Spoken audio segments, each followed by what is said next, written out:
السلام عليكم ورحمة الله وبركاته.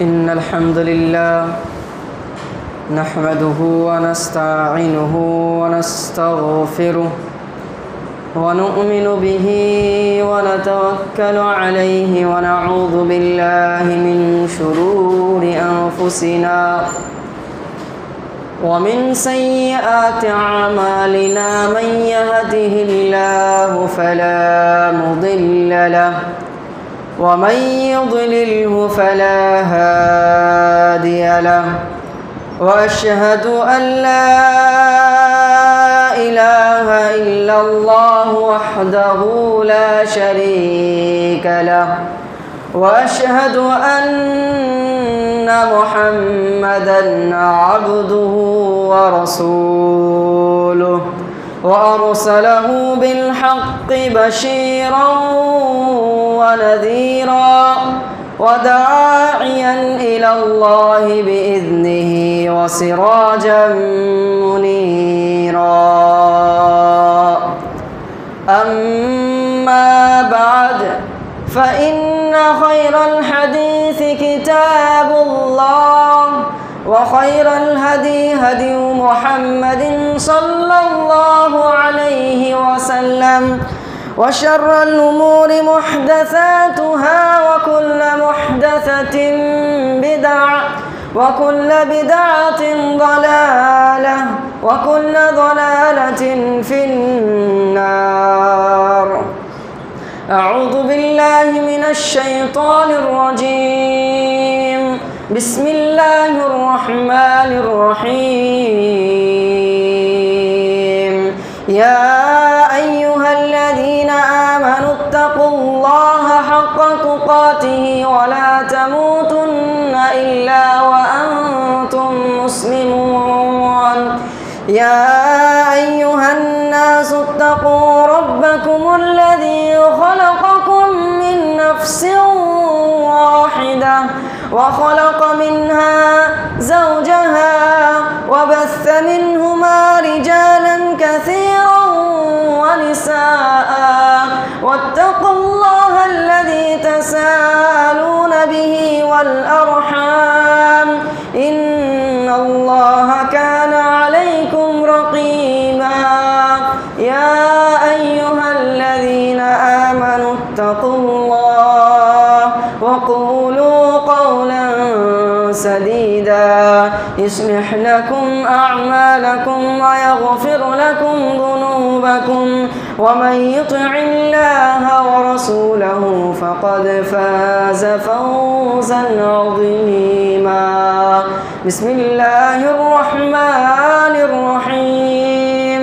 قاف والقرآن المجيد، بل عجبوا أن جاءهم منذر منهم فقال الكافرون هذا شيء عجيب، أإذا متنا وكنا ترابا ذلك رجع بعيد، قد علمنا ما تنقص الأرض منهم وعندنا كتاب حفيظ.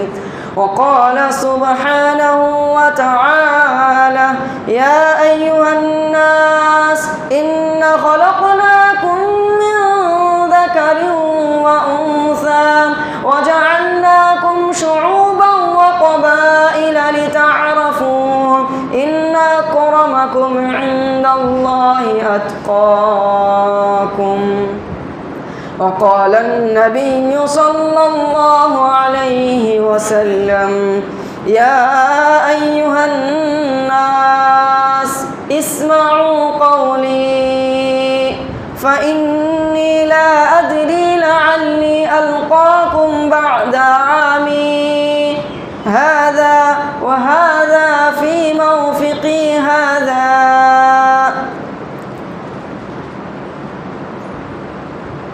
হাজারো ব্যথা বেদনার পরে ফিরে আসনি তুমি আপন ঘরে, দিনের আলো তুমি ছড়িয়ে দিতে, চলে গেলে মদিনা মক্কা ছেড়ে রাসূল। তোমাকে ভুলি আমি কেমন করে হে রাসূল, তোমাকে ভুলি আমি কেমন করে। সমস্ত প্রশংসা, সমস্ত গুণগান, গুণকীর্তন সেই মহান রবের নিমিত্তে, যেই রবের কোনো শরিক নেই, যে রব এক এবং অদ্বিতীয়, যিনি কাউকে জন্ম দেননি, কাউরির দ্বারায় জন্ম নেননি, যিনার প্রশংসা করে আমরা মানব জাতি শেষ করতে পারবো না, যিনার প্রশংসায় যদি আমরা সমুদ্রের পানিকে কালি বানিয়ে, পৃথিবীর যত বৃক্ষ রয়েছে গাছ বানিয়ে যদি তিনার প্রশংসা লিখতে শুরু করি, এই সমুদ্রের পানি এবং গাছ শেষ হয়ে যাবে, তবু সেই রবের প্রশংসা শেষ হবে না। তাই সেই রবেরই প্রশংসা আমরা সংক্ষিপ্ত বাক্যে করি, সকল বলি আলহামদুলিল্লাহ।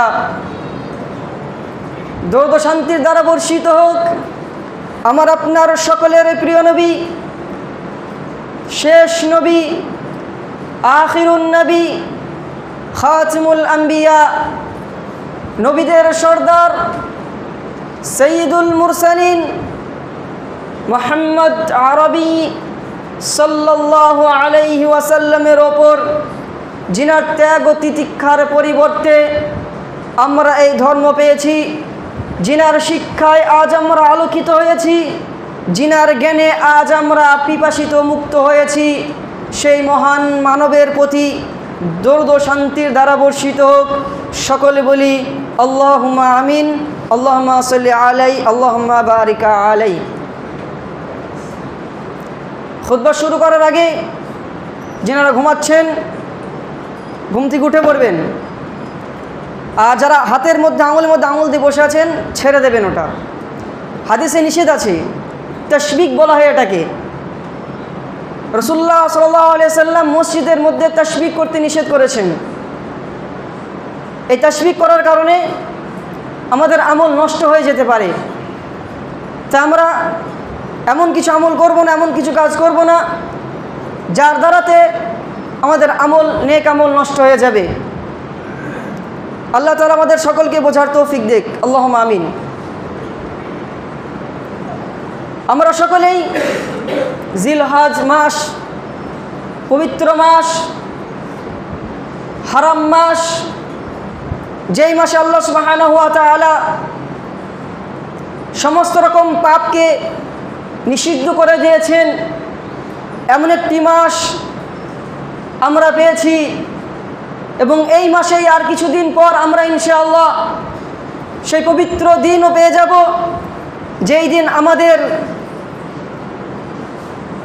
সবথেকে প্রিয় জিনিস এবং আল্লাহ সুবহানাহু ওয়া তাআলাকে সন্তুষ্টি করার উদ্দেশ্যে সেই রবের সামনে, সেই রবের উদ্দেশ্যে আমরা কোরবানি করব। এই সেই জিলহজ মাস, এই সেই ঐতিহাসিক মাস, যেই মাসের অনেক ইতিহাস রয়েছে, যেই মাসের অনেক গুরুত্ব রয়েছে। এরই মধ্যে একটি হলো এই যে রাসূলুল্লাহ সাল্লাল্লাহু আলাইহি ওয়াসাল্লামের শেষ হজ। এই জিলহজ মাসে রাসূল আকরাম সাল্লাল্লাহু আলাইহি ওয়াসাল্লাম শেষ হজ করেছিলেন, তিনার জীবনের শেষ হজ।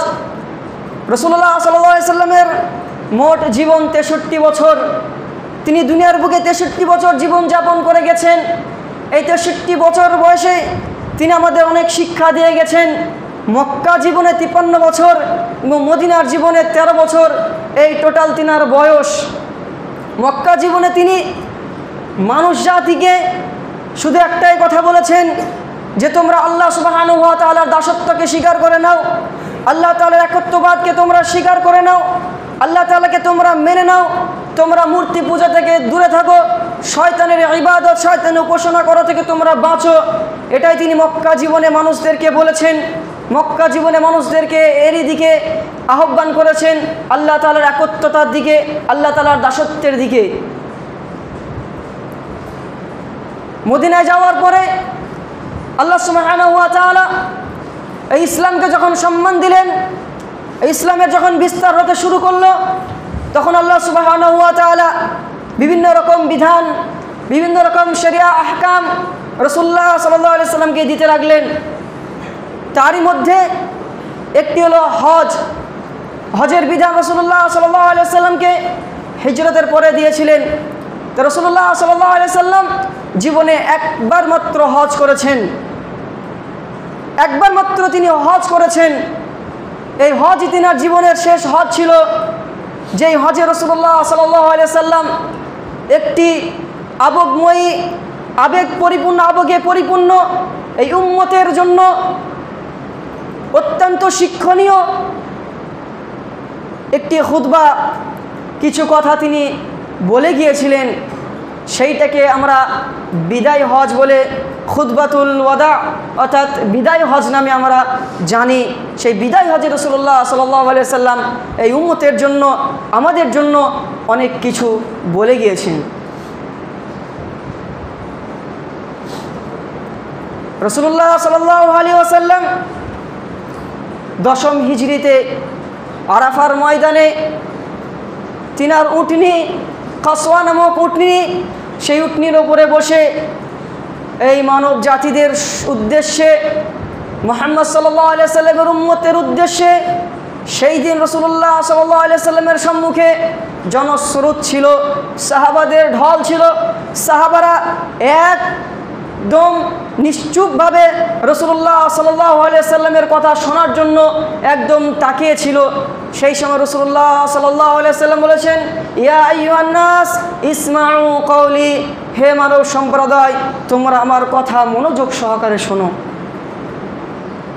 তোমরা আমার কথা মনোযোগ সহকারে শোনো।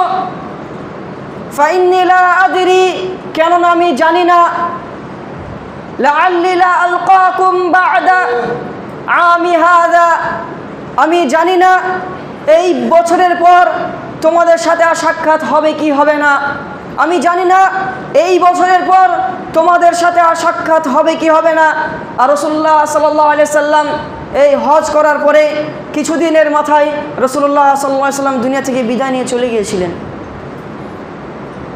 তারপর রাসূলুল্লাহ সাল্লাল্লাহু আলাইহি সাল্লাম বললেন, এই যে জায়গায় আমি দাঁড়িয়ে তোমাদের সাথে সাক্ষাৎ করছি, হয়তো আমি জানি না এই জায়গায় আবার তোমাদের সাথে সাক্ষাৎ হবে কি হবে না। সেই মুহূর্ত, সেই সময় সাহাবায়ে কেরামরা মনোযোগ সহকারে রাসূলুল্লাহ সাল্লাল্লাহু আলাইহি সাল্লামের বাণী শুনলেন। রাসূলুল্লাহ সাল্লাল্লাহু আলাইহি সাল্লাম ওই দিন অনেক কথা বলেছেন আমাদের জন্য, আমাদের উদ্দেশ্যে, আমাদের ইসলাহের জন্য, আমাদের সংশোধনের জন্য, আমরা যাতে করে এই দুনিয়ার বুকে ইসলামকে সঠিকভাবে মেনে ইসলামের ওপর আমল করে সম্মানের সাথে দুনিয়ার বুকে বাঁচতে পারি, একে অপরের সম্মান শ্রদ্ধা করতে পারি। সেই জন্য রাসূলুল্লাহ সাল্লাল্লাহু আলাইহি সাল্লাম শেষ জীবনেও তিনি আমাদের অনেক উপদেশ করে গিয়েছেন। তারই মধ্যে একটি হলো রাসূলুল্লাহ সাল্লাল্লাহু আলাইহি সাল্লাম বলেছেন, ইয়া আইয়ুহান নাস ইন্না দিমাআকুম ওয়া আমওয়ালাকুম ওয়া আ'রাদাকুম হুররিমাত আলাইকুম কাহুরমাতি ইয়াউমি হাযা ওয়া শাহরিকুম হাযা ওয়া বালাদিকুম হাযা। রাসূলুল্লাহ সাল্লাল্লাহু আলাইহি সাল্লাম বলেছেন, রাসূলুল্লাহ সাল্লাল্লাহু আলাইহি সাল্লাম বলেছেন, হে মানব সম্প্রদায়, অবশ্যই অবশ্যই তোমাদের একে অপরের রক্ত, তোমাদের একে অপরের জান, তোমাদের একে অপরের সম্পদ, তোমাদের একে অপরের টাকা পয়সা, তোমাদের একে অপরের সম্মান হারাম করা হলো, একে অপরের উপরে হারাম করা হলো। যেইভাবে হারাম আজকের দিন, যেইভাবে হারাম এই মাস, যেইভাবে হারাম এই শহর, অর্থাৎ রাসূলুল্লাহ সাল্লাল্লাহু আলাইহি সাল্লাম ওই সময় মক্কা শহরে ছিলেন, মক্কাতে ছিলেন। মক্কা শহরও এমন একটি শহর যেটাকে ইহরাম বলা হয়, হারাম হারাম জায়গা বলা, অর্থাৎ যেখানে পাপ করা বহুত অনেক বড় দণ্ডনীয় অপরাধ, এমন একটি জায়গা সেই মক্কা। এইভাবে রাসূলুল্লাহ সাল্লাল্লাহু আলাইহি সাল্লাম বললেন, যেমনভাবে তোমাদের জন্য এই মাস হারাম, এই দিন হারাম, এই শহর হারাম, তেমনিভাবে তোমাদের একে অপরের সম্মান, একে অপরের মাল, একে অপরের জানও তোমাদের উপরে হারাম করা হলো। মানবতার সম্মান দিয়ে গেলেন রাসূলুল্লাহ সাল্লাল্লাহু আলাইহি সাল্লাম শেষ জীবনে, মানবতার সম্মান দিয়ে গেলেন, মানব জাতিকে বাঁচার একটি আশা দিয়ে গেলেন, মানব জাতিকে বেঁচে থাকার একটি দিক নির্দেশনা দিয়ে গেলেন। আজ কতই না মানুষ আমরা বিনা কারণে একে অপরের জান নেওয়ার জন্য উঠে পড়ে লেগেছি। আমরা বিনা কারণে একে অপরের কতই না সম্পদ বিনা অন্যায়ে হাতিয়ে নিচ্ছি, বিনা কারণে তার সম্পদ আমরা নিয়ে নিচ্ছি। আমরা কতই না ব্যক্তি আছে এমন যারা একে অপরের সম্মান নিয়ে ছিনিমিনি খেলছি। এটাই ইসলাম, যেই ধর্মে সমস্ত রকমের শিক্ষা রয়েছে। আর এই দিনকেই আল্লাহ সুবহানাহু ওয়া তাআলা একটি আয়াত নাজিল করেছিলেন, আল-ইয়াওমা আকমালতু লাকুম দীনাকুম ওয়া আতমামতু আলাইকুম নি'মাতি ওয়া রাদিতু লাকুমুল ইসলাম দীনা। একজন ইহুদি ব্যক্তি হযরত ওমর রাদিয়াল্লাহু তাআলা আনহুকে বলছেন, হে ওমর, এই আয়াত যদি আমাদের ওপরে নাজিল হতো, আমাদের ধর্মগ্রন্থে যদি থাকতো, এই আয়াত যেদিন নাজিল হয়েছে সেই দিনটাকে আমরা ঈদের দিন বানিয়ে নিতাম, সেই দিনটা আমাদের ঈদের দিন হতো। ওমর রাদিয়াল্লাহু তাআলা আনহু বললেন, আমি জানি কোন দিন এই আয়াত নাজিল হয়েছে। এই আরাফার দিনে আল্লাহ সুবহানাহু ওয়া তাআলা এই আয়াতকে নাজিল করেছেন ইসলামকে পরিপূর্ণ করে দিয়ে, ইসলাম ধর্মকে পরিপূর্ণ করে দিয়েছেন। মানবতার সমস্ত রকমের সমস্যার সমাধান দিয়ে আল্লাহ সুবহানাহু ওয়া তাআলা এই ধর্মকে পরিপূর্ণ করে দিয়েছেন। তারপরেও আজ আমরা মুসলমান, যে ধর্মের কাছে এত সুন্দর নৈতিকতার শিক্ষা রয়েছে, আদর্শের শিক্ষা রয়েছে, মানবতার শিক্ষা রয়েছে, সেই মানুষ, সেই ধর্মের মানুষ আজ অন্য ধর্মের মধ্যে নিজের নৈতিকতা, নিজের চলাফেরার দিক নিদর্শনা খুঁজে বেড়াচ্ছে। সেই ধর্মের মানুষ অন্য জাতির মধ্যে নিজের সাদৃশ্য খুঁজে বেড়াচ্ছে। সেই ধর্মের মানুষ অন্য ধর্মের মানুষের সাথে উঠা বসা করে নিজের গর্ববোধ মনে করছে যে আমি কতই না ভালো কাজ করছি, আমি কতই না পুণ্যের কাজ করছি, আমি সম্মান অনেকটাই পেয়ে গেছি, এমনটা সে মনে করছে। আল্লাহ সুবহানাহু ওয়া তাআলা এই মানব জাতির সম্মান দিয়ে বলেছেন, মান কাতালা নাফসান বিগাইরি নাফসিন আও ফাসাদিন ফিল আরদি ফাকান্নামা কাতালান নাসা জামিআ। যে ব্যক্তি অন্যায়ভাবে একে অপরকে হত্যা করলো, কোন নাফসকে, কোন ব্যক্তিকে হত্যা করলো, আও ফাসাদিন ফিল আরদি, অথবা জমিনের বুকে এসে দাঙ্গা ফাসাদ ছড়ালো, ফাকান্নামা কাতালান নাসা জামিআ, সে যেন গোটা বিশ্বের মানব জাতিকে সে হত্যা করলো, সে গোটা মানব জাতিকে সে যেন শেষ করে দিল, এমন সে পাপের অধিকারী হয়ে যাবে। এটাই ইসলাম। রাসূলুল্লাহ সাল্লাল্লাহু আলাইহি সাল্লাম এছাড়াও তিনি আমাদেরকে একটা শিক্ষা দিয়ে গেছেন, যে রাসূলুল্লাহ সাল্লাল্লাহু আলাইহি সাল্লাম বলেছেন যে তোমরা মহিলা সম্পর্কে, মহিলাদের ব্যাপারে তোমরা আল্লাহকে ভয় করো, মেয়েদের ব্যাপারে তোমরা আল্লাহকে ভয় করো, কেননা তুমি তাকে নিয়েছ আল্লাহ সুবহানাহু ওয়া তাআলার কালাম পাঠ করে। অবশ্যই যখন কোনো ব্যক্তির বিবাহ হয় তার সামনে আল্লাহ সুবহানাহু ওয়া তাআলার কালাম পাঠ করা হয়। তোমরা আল্লাহকে ভয় করো, মুসলমান না হয়ে মরো না। হে মানব জাতি, তোমরা আল্লাহকে ভয় করো, কেননা তোমাদেরকে একই নাফস থেকে সৃষ্টি করা হয়েছে। এ সম্পর্কে তোমাদেরকে আল্লাহ সুবহানাহু ওয়া তাআলা জিজ্ঞেস করবে। আর একটি আয়াত আল্লাহ সুবহানাহু ওয়া তাআলার পাঠ করা হয় যে মানব সহে মুমিনগণ, তোমরা আল্লাহকে ভয় করো এবং সঠিক কথা বলো, সঠিক কথা বলো। এমনিভাবে আপনার সম্মুখে, আমার সম্মুখে এই বিবাহের সময় আল্লাহ সুবহানাহু ওয়া তাআলার কালাম পাঠ করা হয়েছিল। তাই মহিলাদের সম্পর্কে, মহিলাদের ব্যাপারে আল্লাহ সুবহানাহু ওয়া তাআলা আমাদেরকে ভয় করতে বলেছেন, আমাদেরকে আল্লাহর সাথে, আল্লাহর সামনে দাঁড়াতে, আল্লাহর ব্যাপারে, মানে এদের ব্যাপারে আল্লাহ ভয় করতে বলেছেন। যদি এদের সঙ্গে যদি আমাদের ন্যায় বিচার করি, আল্লাহ সুবহানাহু ওয়া তাআলা কিন্তু আমাদের পাকড়াও করবে। এদের হক যদি আমরা আদায় না করতে পারি, আল্লাহ সুবহানাহু ওয়া তাআলা আমাদেরকে জিজ্ঞাসা করবে, এদেরকে যদি আমরা দিনদার বানাতে না পারি, আল্লাহ সুবহানাহু ওয়া তাআলা আমাকে আপনাকে জিজ্ঞেস করবে। এদেরকে যদি পর্দাশীল বানাতে না পারি, আল্লাহ সুবহানাহু ওয়া তাআলা আপনাকে জিজ্ঞেস করবে। এদেরকে যদি আল্লাহ ভীরুতা না বানাতে পারি, আল্লাহ সুবহানাহু ওয়া তাআলা আমাকে আপনাকে জিজ্ঞেস করবে। আল্লাহ সাল্লাল্লাহু আলাইহি ওয়াসাল্লাম বলেছেন, কুল্লুকুম রাঈন ওয়া কুল্লুকুম মাসউলুন আন রাঈয়াতিহি। তোমরা প্রত্যেকেই দায়িত্বশীল ব্যক্তি, আর প্রত্যেকেই এই দায়িত্ব সম্পর্কে জিজ্ঞেস করা হবে। একজন মহিলাকে একজন পুরুষের হাতে এই দায়িত্ব দিয়ে উঠিয়ে দেওয়া হয় তাকে, যে এটাই তোমার দায়িত্ব, সবথেকে বড় দায়িত্ব। আর সেই দায়িত্ব যদি কোনো রকম যদি একটু এদিক ওদিক হয়, অবশ্যই আল্লাহ সুবহানাহু ওয়া তাআলা আমাকে আপনাকে জিজ্ঞেস করবে। তারপর আল্লাহ রাসূল সাল্লাল্লাহু আলাইহি ওয়াসাল্লাম সে আরাফার ময়দানে আরেকটি শিক্ষা আমাদেরকে দিয়ে গেলেন। আল্লাহ সাল্লাল্লাহু আলাইহি ওয়াসাল্লাম বললেন, ইয়া আইয়ুহান নাস ইন্না রাব্বাকুম ওয়াহিদ। হে মানব সম্প্রদায়, তোমাদের রব একটাই। দুনিয়াতে যত মানুষ রয়েছে, যত ধর্মেরই মানুষ থাক না কেন, সকলের রব একটাই। সেই রব যারা আমরা ডাকি, যাকে আমরা ডাকি রব বলে, যাকে আমরা ডাকি আল্লাহ বলে, সেই সকল মানব জাতির রব। আর আল্লাহ সুবহানাহু ওয়া তাআলা বলেছেন যে কোনো আরবের ওপরে কোনো অনারবের কোনো ফজিলত নেই, কোনো ফর্সা ব্যক্তির উপরে কোনো কালো ব্যক্তির ফজিলত নেই, কোনো ছোট ব্যক্তির উপরে কোনো বড় ব্যক্তির ফজিলত নেই।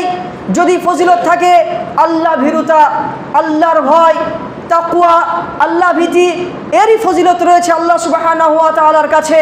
এটাই আল্লাহ সুবহানাহু ওয়া তাআলা কোরআন পাকের মধ্যে বলেছেন, ইয়া আইয়ুহান নাস, হে মানব সম্প্রদায়, ইন্না খলাকনাকুম মিন যাকারিন ওয়া উনসা। আমি তোমাদেরকে সৃষ্টি করেছি পুরুষ এবং মহিলা হতে। ওয়াজআলনাকুম শুউবান ওয়া ক্বাবাইলা, এবং আমি তোমাদের গোত্র বানিয়েছি, তোমাদেরকে জাতি বানিয়েছি। লিতাআরাফু, যাতে তোমরা একে অপরকে চিনতে পারো। শলিগ্রামের লোক 72 গ্রামের লোককে দেখলে চিনতে পারবে যে শলিগ্রামের লোক এটা 72 লোক। এক পাড়ার লোক আরেক পাড়ার লোককে দেখলে চিনতে পারে এটা ওই পাড়ার লোক, এটা এই পাড়ার লোক। এরই জন্য আল্লাহ সুবহানাহু ওয়া তাআলা এই জাতি, এই পাড়া, এই গোত্র বানিয়েছেন। কিন্তু আল্লাহর কাছে সম্মান একটাই, তাকওয়া। ইন্না আকরামাকুম ইনদাল্লাহি আতকাকুম। আল্লাহর কাছে সম্মানের দাঁড়িপাল্লা একটাই, সেটা আল্লাহ ভীতি, আল্লাহর ভয়। যদি কোনো মুচির মধ্যে কোনো ডোম, মেথর, এর মধ্যে যদি আল্লাহর ভয় থাকে, সেই ব্যক্তি আল্লাহর কাছে সম্মানীয়, যে ব্যক্তির কাছে কোটি কোটি টাকা রয়েছে এই ব্যক্তির থেকে। রাসূলুল্লাহ সাল্লাল্লাহু আলাইহি ওয়াসাল্লাম তো এটাই বলেছেন, ইন্নাল্লাহা লা ইয়ানজুরু ইলা সুওয়ারিকুম ওয়ালা ইলা আমালিকুম ওয়ালাকিন ইয়ানজুরু ইলা কুলুবিকুম ওয়া আমালিকুম। ইন্নাল্লাহা লা ইয়ানজুরু ইলা সুওয়ারিকুম।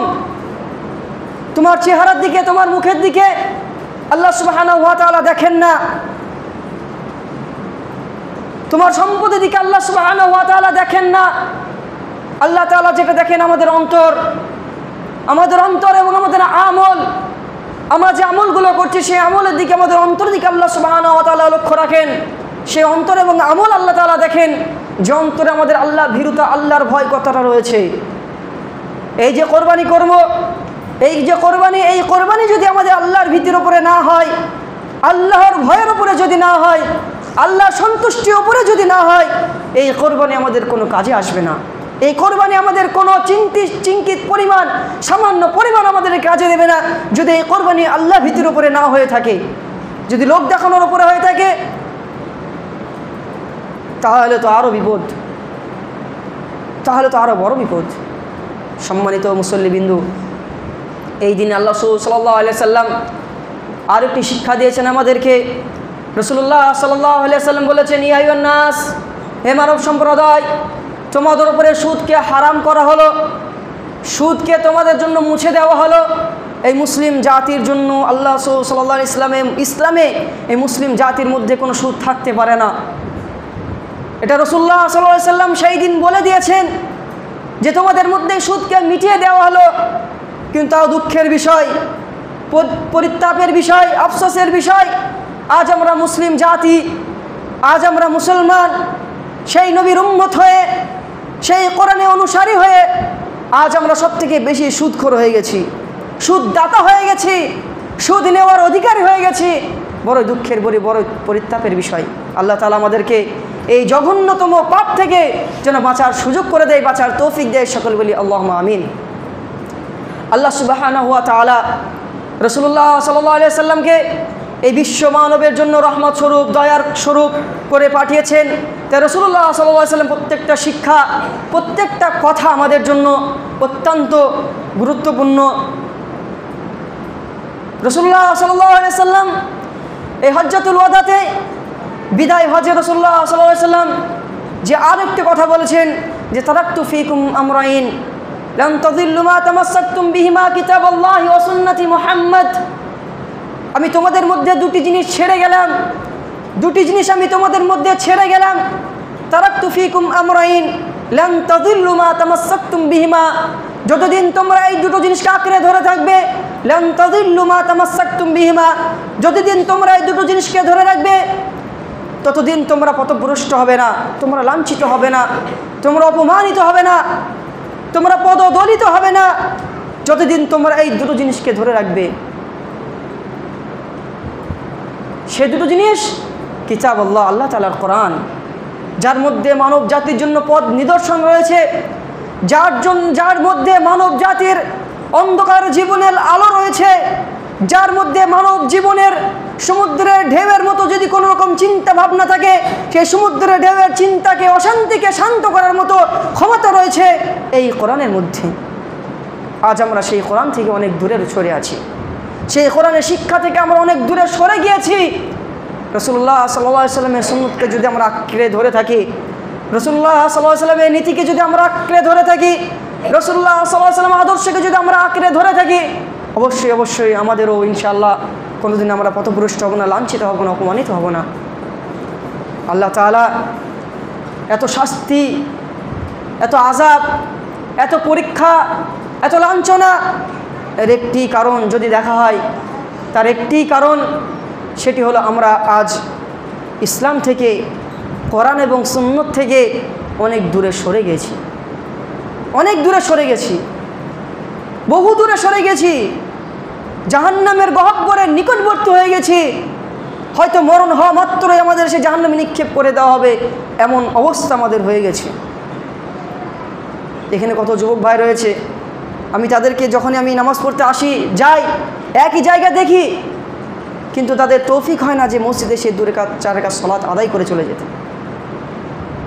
এরকম আমি 2-1জনকে বলেছি, কিন্তু আফসোসের বিষয় এটাও, তারা বলছে আমাকে যে মৌলানা সাহেব নামাজ পড়তে যেতাম, কিন্তু কিছু লোক বলছে তোদের নামাজ হবে না, কিছু বলছে তোর নামাজ হবে না। যারা নামাজি তারাও এইসব কথা থেকে বিরত থাকেন, কেন নামাজের কবুল করার দায়িত্ব আমাদেরকে দেয়নি আল্লাহ তাআলা। নামাজ কার হবে কার হবে না, কে নাবির নিচে বাঁধলো কার নামাজ হবে, কে নাবির ওপরে বাঁধলো কার নামাজ হবে, কে জোরে আমিন বললো তার নামাজ হবে, যে জোরে আমিন বলবে না তার নামাজ হবে না। এই পাওয়ার, এই ক্ষমতা আল্লাহ তাআলা আমাদেরকে দেয়নি। এটা আমার আপনার ক্ষমতা নয়, এটা আমার আপনার ক্ষমতা নয়। আপনার যেটা দায়িত্ব সেটা হলো এটাই যে আল্লাহর দিকে মানুষকে নিয়ে আসেন, আল্লাহর দিকে মানুষকে ডাকেন, তাকে মসজিদমুখী করেন। না মসজিদ থেকে বিতাড়িত করা, মসজিদ থেকে তাড়ানো, এটা আমাদের দায়িত্ব নয়, এটা আমাদের কর্তব্য নয়। কেননা এটাই যদি হয়ে থাকে, সব থেকে বড় জালিম আমরাই হয়ে যাব, সব থেকে বড় অত্যাচারী দুনিয়ার বুকে আমরা হয়ে যাব। আল্লাহ তাআলার কথা আমার কথা নয়। ওমান আযলামু মিম্মান মানাআ মাসাজিদাল্লাহি আন ইযকারা ফিহা ইসমুহু ওয়া সাআ ফি খারাবিহা, সূরা বাকারার আয়াত। সব থেকে বড় জালিম থেকে কে হতে পারে যে আল্লাহর মসজিদ থেকে বিরত রাখে, আল্লাহর মসজিদ থেকে একজনকে আসতে বাধা দেয়, সে আল্লাহ তাআলার জিকির করবে সেই জন্য সে আসছে, তাকে বিরত রাখে, তাকে বাধা দেয়। এর থেকে বড় জালিম দুনিয়ার বুকের কে হতে পারে? তাই আমাদেরকে যেটা করতে হবে, আমাদেরকে মানুষকে মসজিদ দিকে আনার চেষ্টা করতে হবে। সে আসুক, সে ফরজ নামাজটা পড়ে চলে যাচ্ছে, সে নাবির নিচে হাত বেঁধে নামাজ পড়ে চলে যাচ্ছে, সে জোরে আমিন না বলে চলে যাচ্ছে, কিন্তু তাকে মসজিদে নিয়ে আসেন, আপনি মসজিদমুখী করেন। আপনি তাকে, আপনার সন্তানও রয়েছে, আপনার সন্তানকে মসজিদে নিয়ে আসেন। আল্লাহ তাআলা আমাদেরকে সকলকে বোঝার তৌফিক দেখ, আল্লাহুম্মা আমিন। আল্লাহ তাআলা আমাদের সকলকে এই দিনকে বুঝে দিনের উপরে সঠিক আমল করার তৌফিক দেখ, সকল বলি আল্লাহুম্মা আমিন।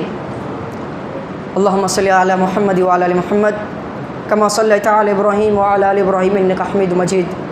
আল্লাহুম্মা বারিক আলা মুহাম্মাদি ওয়া আলা আলি মুহাম্মাদ কামা বারাকতা আলা ইব্রাহিম ওয়া আলা আলি ইব্রাহিম ইন্নাকা হামিদুম মাজিদ।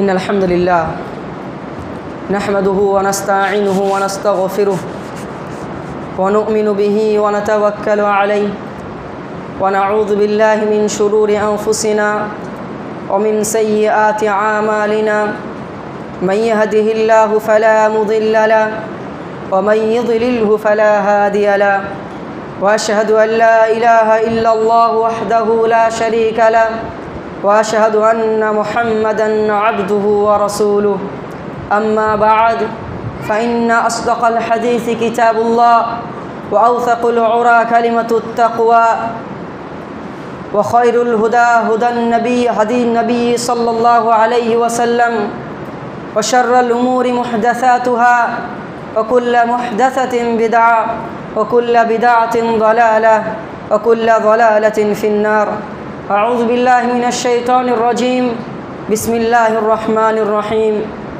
قال سبحانه وتعالى واقم الصلاة لذكري আল্লাহ সুবহানাহু ওয়া তাআলা কোরআন পাকের মধ্যে বললেন তোমরা নামাজ প্রতিষ্ঠিত করো আমার জিকিরের জন্য আমার স্মরণের জন্য। তাই এই মজলিসে অনেক যুবক ভাই রয়েছে, আজকে জুমার দিনে আমি তাদের হাত দেখতে চাই যে ইনশাআল্লাহ আজকে জুমার মসজিদ তারা প্রতিজ্ঞাবদ্ধ হবে যে আমি যেখানে থাকি না কেন 5 ওয়াক্ত সালাত আদায় করব। তাই দেখি কজন ভাই হাত ওঠায়। যারা যুবক আছো তারা হাত ওঠা, যারা নামাজ পড়ো না তো আপনারা জানেন, তারা হয়তো তারা বুঝতে পারছে আমি নামাজ পড়ি না, আমি হাত দেখতে চাই। হাত ওঠান, ইচ্ছা নেই, হাত ওঠান। আলহামদুলিল্লাহ, হাত ওঠান। আজকে থেকে ইনশাল্লাহ নামাজ পড়বো এই প্রতিজ্ঞাবদ্ধ হচ্ছেন আপনি, হাত ওঠান। আফসোস লাগছে, দেখছেন তো, বেদনা লাগছে অন্তরে, কান্না আসছে, অন্তর বুক ফেটে কান্না আসছে, সাহস হচ্ছে না যে আমি নামাজি হব এই প্রতিজ্ঞাবদ্ধ হওয়ার।